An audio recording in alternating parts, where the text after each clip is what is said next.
The night everything cracked open started with a single sheet of paper that should never have been left on our kitchen counter. I had just come in from another 14-hour day managing back-to-back private ski tours through the Wasatch Peaks, my boots still wet with snow, and my phone buzzing with last-minute client changes. The condo smelled like the pine candle I had lit that morning, and the faint metallic scent of the radiator kicking on. I dropped my keys into the bowl by the door and saw it immediately half hidden under a stack of unopened mail. A printout of phone logs. My husband's number. His coworker's number. Dozens of calls at hours when I was out on the mountain or asleep. I picked it up without thinking, my fingers leaving damp marks on the paper. My name is Lila Bennett. I am 35 years old. 2 years ago, I built a small luxury adventure tour company here in Park City, with nothing but a beat-up Subaru, a website I coded myself, and a stubborn belief that people would pay for real experiences instead of packaged ones. My husband joined the business officially last year, after his own job in finance started feeling too slow for him. At first, it felt like partnership. Then it started feeling like something else. I stood there, in the quiet condo, the logs trembling slightly in my hand, and felt the floor tilt under me in that particular way that happens when your body understands something your mind is still trying to deny. The calls went back months. Some lasted 40 minutes. Some were at 2 in the morning. There were notes scrawled in the margins in his handwriting, things like transfer timing and her signature needed by end of month. My chest went tight and hot at the same time. I heard the key in the lock before I could decide what to do with the paper. He walked in with his coworker right behind him, both of them shaking snow off their jackets like they had just come from a casual drink instead of whatever these logs suggested. His coworker carried a slim leather portfolio. My husband smiled the easy smile he used when he wanted a room to relax. "Rough day out there?" he asked, kicking the door shut. "We brought dinner. Thought we could go over some paperwork while we eat." Reed's got the updated restructuring docs ready. His coworker set the portfolio on the island without asking. The condo suddenly felt too small for 3 people, and all the things that were not being said. I kept the phone log printout in my hand, half behind my back, like a child hiding something. "What kind of restructuring?" I asked. My voice came out steadier than I felt.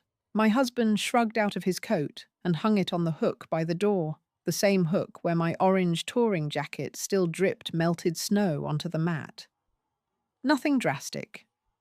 Just some adjustments, so you're not carrying everything alone. You've been running on fumes since November. The doctor said stress like that can make anyone start missing details." I had not seen any doctor. The sentence landed like a stone dropped into still water. I looked at his coworker, who was already opening the portfolio and sliding out a stack of papers. He avoided my eyes in that careful way people do when they have already decided whose side they are on.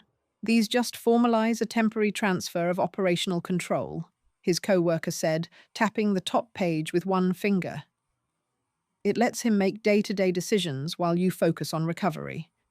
We can reverse it whenever you're ready. It's protective, not permanent." I felt something sharp and unstable move through me, like the moment on a steep run when you realize the snow underneath is not as solid as it looked. I laid the phone log printout on the counter between us, face up. "Protective," I repeated. "Is that what these calls at 2 in the morning were about? Protecting me?" The silence that followed was not empty. It was the kind that fills up fast with everything you are both pretending not to notice. My husband's smile faltered for half a second before he caught it and put it back in place. His coworker's hand paused on the papers. "Where did you get that?" my husband asked quietly. "It was on the counter," I said. "Right where anyone could see it?" Funny how things like that just appear when people get careless. His coworker tried to laugh, a short sound that died quickly. "Client calls. You know how it is during season. Some of these high-end groups want confirmations at odd hours.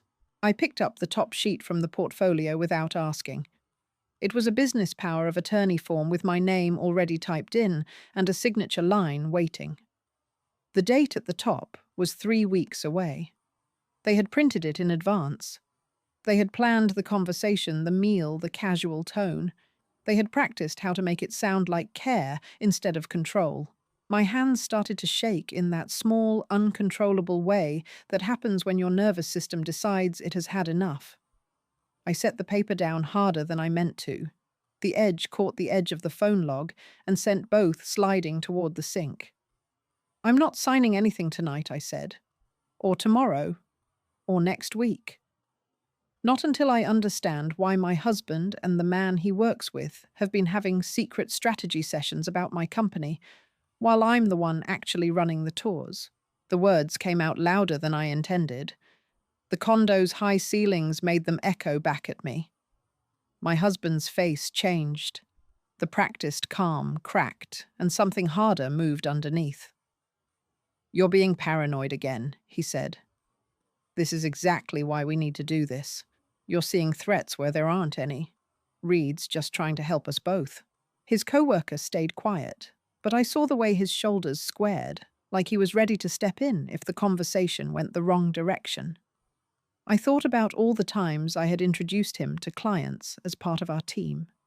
I thought about the private messages I had seen him send my husband during events I was hosting. The unstable feeling in my chest got worse. It was not just anger. It was the sickening drop of realizing how long this had been happening without me noticing. I grabbed my keys again, even though I had nowhere to go. The snow was still coming down outside the roads, probably slick the tourists still flooding the town for the weekend. None of that mattered as much as getting out of that room before I said something I could not take back or signed something I would regret forever. My husband stepped between me and the door. Not aggressively, just enough to make it clear he did not want the conversation to end yet. "Lila, come on. We're on the same team here. This protects the business we built together. If something happened to you, if you had another one of those episodes where you forget bookings or double schedule clients, we'd lose everything. I'm trying to keep us safe." The mention of episodes hit like a slap I had not seen coming. I had had exactly one panic attack last month after a client emergency and a string of sleepless nights. I had told him about it in confidence. He was using it now like evidence in a case he had already built against me. I pushed past him. My shoulder brushed his. The door opened, and cold air rushed in sharp, with the smell of snow and distant wood smoke. I did not look back. I heard his coworker say something low and urgent as the door swung shut behind me. The stairwell was empty and echoing.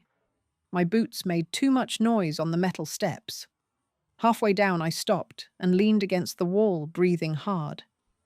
My phone was already in my hand before I decided to use it. I called the only person I could think of who would not try to talk me into signing anything. Tessa Lang answered on the second ring. Her voice was steady, in the way it always was when the rest of the world felt like it was tilting. "Hey, you okay? You sound like you're in a wind tunnel." "I'm in the stairwell," I said. My voice cracked on the last word, and I hated how small it sounded. "Can you meet me at the shop? I think I need to show you something before I do anything stupid." She did not ask questions. She just said she would be there in 15 minutes and hung up. That was Tessa. She had been my first employee when the company was still just me and a spreadsheet. She had become my closest friend without ever making it complicated. Right now, she felt like the only solid thing left. I walked the rest of the way down and stepped out into the falling snow. Park City was glowing with the usual winter lights, tourists laughing on the sidewalks, the distant sound of a live band from one of the bars on Main Street. Everything looked normal. Nothing felt normal. I drove the short distance to our small office space above a gear shop, the wipers fighting the snow the whole way. My mind kept replaying the look on my husband's face when I put the phone logs on the counter. Not surprise exactly. More like irritation that the timeline had moved up. They had expected more time to ease me into it. When I pulled into the back lot, Tessa's car was already there. She was waiting by the side door with 2 coffees in a cardboard tray, her beanie pulled low and her eyes sharp in the way they got when she sensed trouble. "You look like hell," she said when I got out. What happened? I handed her the phone log printout without answering. She read it under the security light above the door, her expression shifting from confusion to something colder as she flipped through the pages. "These go back to October," she said quietly, before the season even started getting crazy. "And look at this one."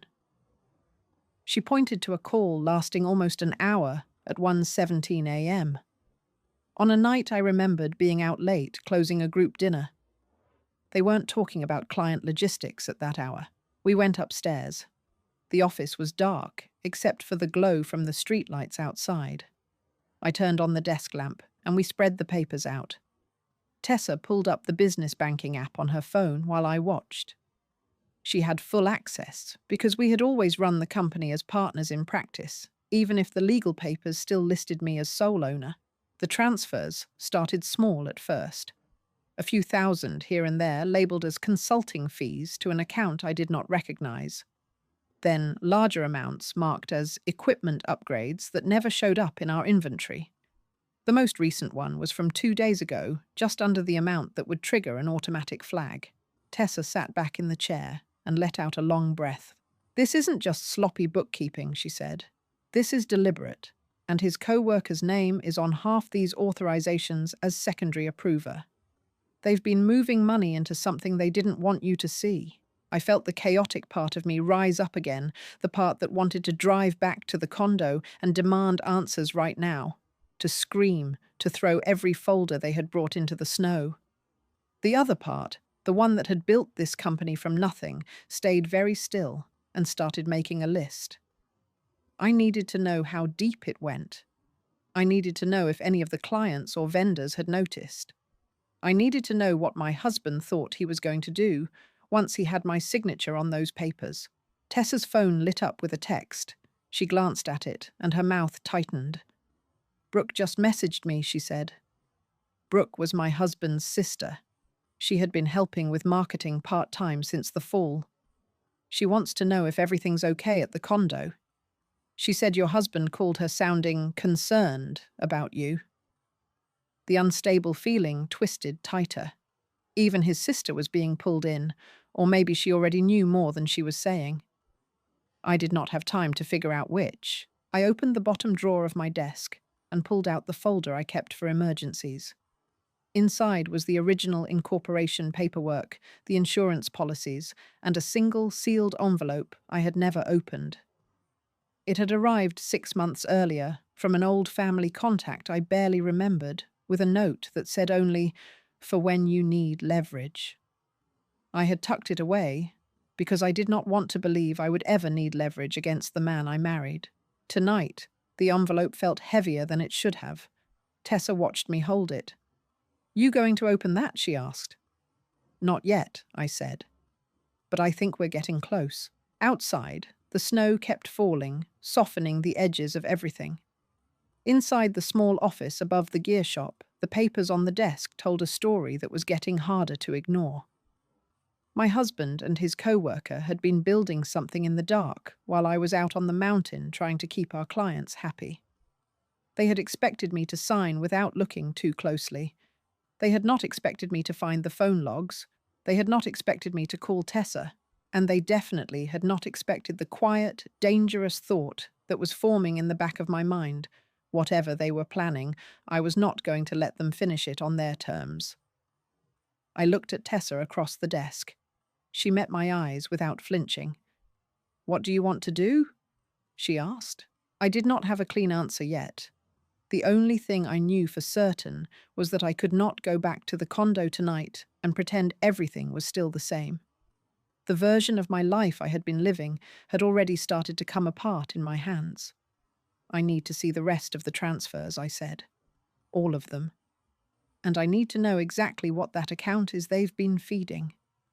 Tessa nodded once, already reaching for her laptop. We can pull the full history, she said, but it might take a couple hours. You want to crash at my place after I thought about the condo with its pine candle and the folders still sitting on the island? I thought about my husband, probably pacing or calling his sister again, or texting his coworker about damage control. The chaotic part of me wanted to go back and force the confrontation right now. The part that had built something from nothing knew better. Yeah, I said. Let's get what we can tonight.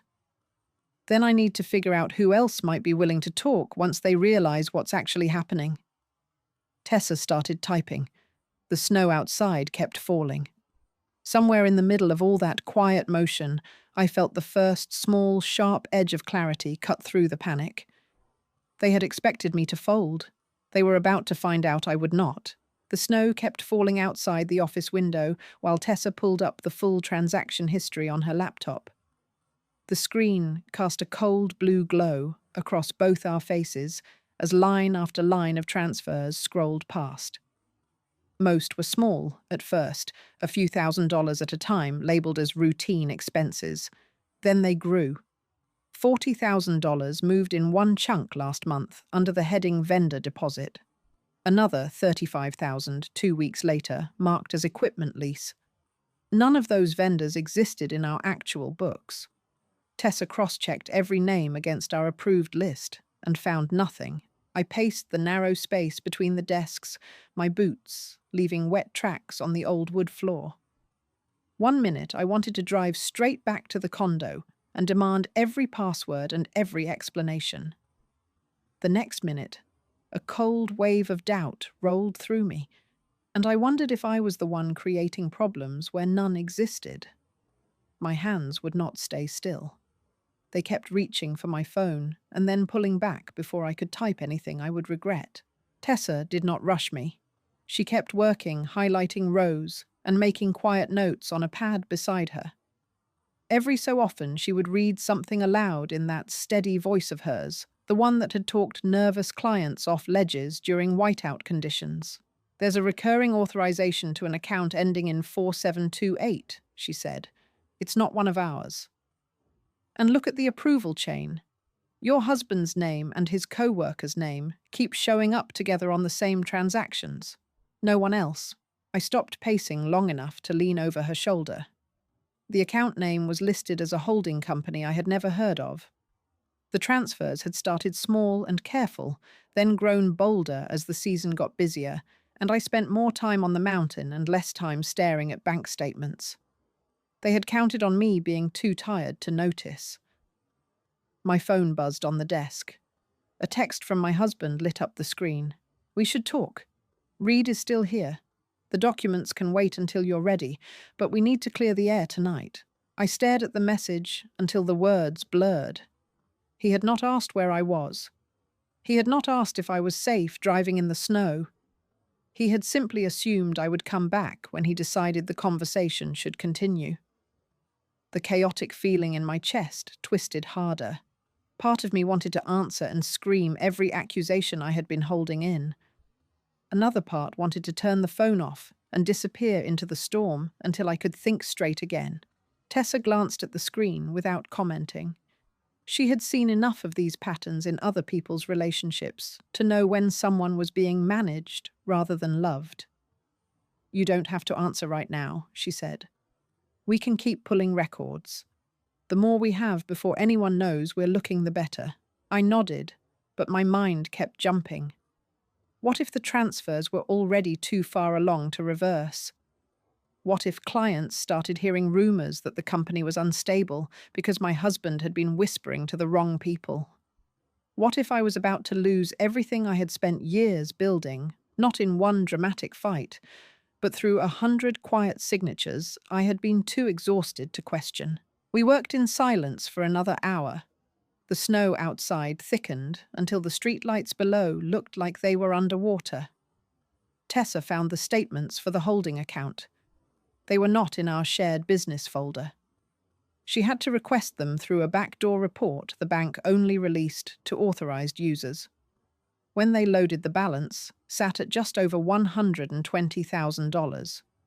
Money that had left our operating account without ever appearing in payroll inventory or client services. I sat down hard in the chair across from her. The numbers did not feel real at first. Then they did, and the floor seemed to tilt again in that same sickening way it had in the condo. "They've been building a slush fund," I said. The words came out flat, using our cash flow to feed something separate. Something he never told me about. Tessa scrolled further. "And his coworker has signing authority on it. There are withdrawals, too. Not huge, but steady. Some went to a personal investment account. Others look like they cleared through a third party." She turned the laptop so I could see the names. One of the third-party transfers had gone to a consulting firm I recognized. It was the same firm my husband's sister Brooke had started working with last fall on a side project she had never fully explained. The amount was just under the threshold that would have required extra documentation. The unstable part of me wanted to laugh. It came out as a short, bitter sound instead. Even his sister was somehow looped into whatever this was. Or maybe she had been kept in the dark too, and was about to get pulled into the middle when everything surfaced. Either way, the lines between business and family had already started to blur in ways I could not control. My phone buzzed again. This time it was a call. I let it ring until it went to voicemail. When I played the message on speaker, my husband's voice filled the small office, calm and reasonable on the surface, with that familiar edge of frustration underneath. "Leela, I know you're upset. We can talk this through like adults. Reed's heading home, but I'm still here. The papers are on the table if you want to look at them again. Just don't make this bigger than it needs to be. We're partners. We're supposed to handle things together." The message ended. I deleted it without replying. The word partners had started to taste like something sour in my mouth. Tessa closed the laptop and rubbed her eyes. "You need sleep. We both do. But before we leave, you should decide what happens next. Do you want to freeze the accounts, call the bank in the morning, and flag the activity? Or do you want to talk to someone who knows how to make this official before they move anything else?" I thought about the attorney I had met once years earlier when I was first setting up the company. Marcus Quill had been sharp and direct, the kind of person who did not waste time on polite fictions. I had not spoken to him since, but his card was still in the emergency folder in my desk drawer. "I need to talk to Marcus," I said. "Not tonight. Tomorrow. I want to know exactly what our options are before I do anything that tips them off we're digging." Tessa nodded. She stood and started gathering her things. "I'll stay with you tonight if you want. My place has the pull-out couch. No one will bother you there." I almost said yes without thinking. Then the chaotic part of me pushed back. Going to Tessa's felt like running. Staying in motion felt safer than stopping long enough for the full weight of what was happening to land. At the same time, the thought of being alone in my own space right now made my stomach turn. "Let's go to your place," I said finally. "But I need to stop by the condo first. Just long enough to grab a few things. I don't want to give him any more time to move money while I'm deciding what to do." We drove separately through the snow, Tessa following close behind me on the slick roads. The condo lights were still on when I pulled into the lot. My husband's car was in its usual spot. I sat in the driver's seat for a full minute, with the engine running, watching the windows for any sign of movement. Nothing stirred. He was probably still sitting at the island, the folders open, waiting for me to come back and make the conversation easy again. I went up the back stairs instead of the elevator. The stairwell was cold and smelled like concrete and old snow. When I reached our floor, I used my key as quietly as I could. The door opened onto silence. The folders were still on the island where his coworker had left them. The phone log printout was gone. He must have taken it when he realized I had seen it. I moved quickly through the bedroom, shoving clothes and my laptop into a bag. I did not take anything sentimental. I did not want to give myself reasons to come back sooner than I had to. In the kitchen, I opened the junk drawer, and found the old business card for Marcus Quill. The edges were worn, but the number was still legible. I slipped it into my pocket without looking at it too long. As I turned to leave, I heard the bedroom door open behind me. My husband stood in the hallway in the same clothes he had worn earlier, his expression carefully neutral. "You came back," he said. It was not a question. "I'm not staying," I answered. My voice sounded steadier than I felt. I just needed a few things. He took a step forward, then stopped when he saw the bag in my hand. "We can still fix this tonight. The documents are simple. One signature, and the pressure comes off you. Reed already talked to the bank about pausing some of the automatic transfers until we get everything sorted. He's trying to help, too." The mention of the bank made something cold settle in my stomach. They were already moving pieces trying to lock things down before I could react. The chaotic feeling rose again, sharp and unsteady. I wanted to ask him about the holding account. I wanted to ask him why his sister's consulting firm had received money that belonged to our clients. I wanted to ask when exactly he had decided that managing me was easier than being honest with me. Instead, I walked past him toward the door. "I'll call you when I'm ready to talk," I said. "Until then, don't move anything else in the accounts." "I'm not asking." He did not try to stop me this time. He just watched me go, his face unreadable in the low light of the hallway. I closed the door behind me and did not look back. Down in the parking lot, Tessa was waiting in her car with the engine running. She did not ask what had happened. She simply pulled out behind me when I left the lot and stayed close all the way to her apartment on the quieter side of town. We did not talk much once we got inside. She made tea while I sat on the couch with my phone in my hand, staring at Marcus Quill's number without dialing it yet. The snow had finally slowed outside her window. The town felt muffled and far away. I knew sleep would not come easily. My mind kept cycling through the same unstable loop, the phone logs, the hidden account, the way my husband had used my exhaustion against me like it was proof I could not be trusted. Every time I tried to find a steady thought, another wave of anger or doubt crashed over it. Tomorrow, I would call Marcus. Tomorrow, I would decide how far I was willing to go to protect what I had built. Tonight, I could only sit in the quiet and let the pieces settle into whatever shape they were going to take. The tea grew cold on the table beside me.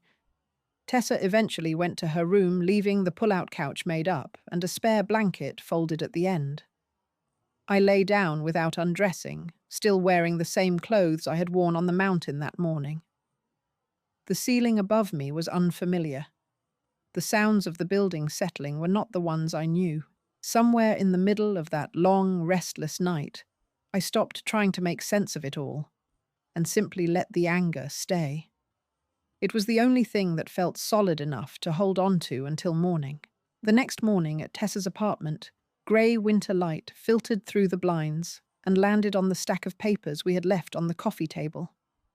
I woke with the same tight feeling in my chest that had followed me through the night.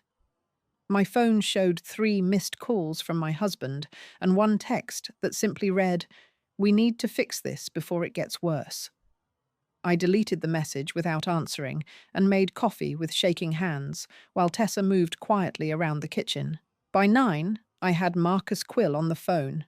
His voice was the same calm, direct tone I remembered from years earlier when I first incorporated the company. I told him what we had found. He did not interrupt. When I finished, he said he could see me that afternoon and to bring every document and every screenshot. He did not promise outcomes. He only said we needed to move before any more transfers cleared. Tessa drove me to his office above a row of galleries on Main Street. The snow from the night before had been ploughed into dirty banks along the sidewalks. Inside, Marcus listened without judgment, while I laid out the phone logs, the transaction history, and the statements for the holding account. He asked clarifying questions in short, precise sentences. When I described the way my husband had framed the power of attorney documents as protection, Marcus's expression did not change, but his pen stopped moving across the legal pad. "This is not protection," he said finally. "This is an attempt to gain control through documented incapacity. The pattern of transfers without your knowledge is the stronger issue. We can request the accounts be frozen pending review. If the bank finds unauthorized activity, they will escalate it themselves." He helped us draft the formal request and sent it electronically while we sat there. The relief I felt was sharp and unsteady. Part of me had still been hoping there was some innocent explanation I had missed. Marcus's quiet confirmation that there was not made the floor feel solid again for the first time in days. We were still in his office when my phone rang. It was my husband. I almost let it go to voicemail, but Marcus nodded once, so I answered on speaker. "Where are you?" my husband asked. His voice carried the same reasonable tone from the night before, but it was thinner now. "The bank just called about a hold on the operating account. Reed's on his way over there."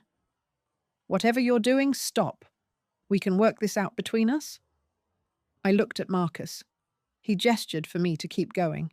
"I found the holding account," I said, "and the transfers, and the phone logs. I'm not signing anything. I'm not coming back to the condo tonight, or any night until this is sorted through someone who isn't you or your coworker." There was a long pause. When he spoke again, the reasonable tone had cracked. "You're blowing this up over nothing. You've been unstable for months. Everyone sees it. Tessa's just feeding your paranoia because she wants more control of the business. Brooke even said you've been forgetting things during events." The mention of his sister landed like another small betrayal. I had wondered how much she knew. Now I had the answer. "Brooke can speak for herself," I said. "I'm done letting you manage the story. Marcus Quill is sitting right here. So is Tessa. Anything else you want to say, you can say to all of us." Another pause. Then the line went dead. Marcus leaned back in his chair. That was useful.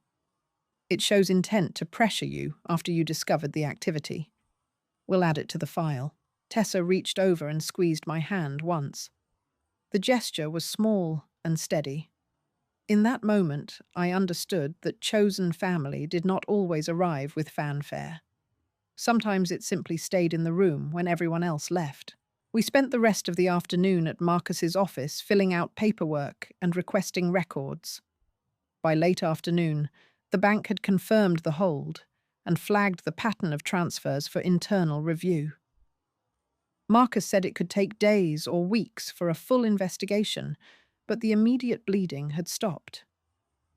My husband and his co-worker no longer had easy access to move anything else without explanation. That evening, I went back to the condo one last time with Tessa and Marcus waiting in the car downstairs. I packed the rest of my clothes, my laptop, and the few files that belonged only to me.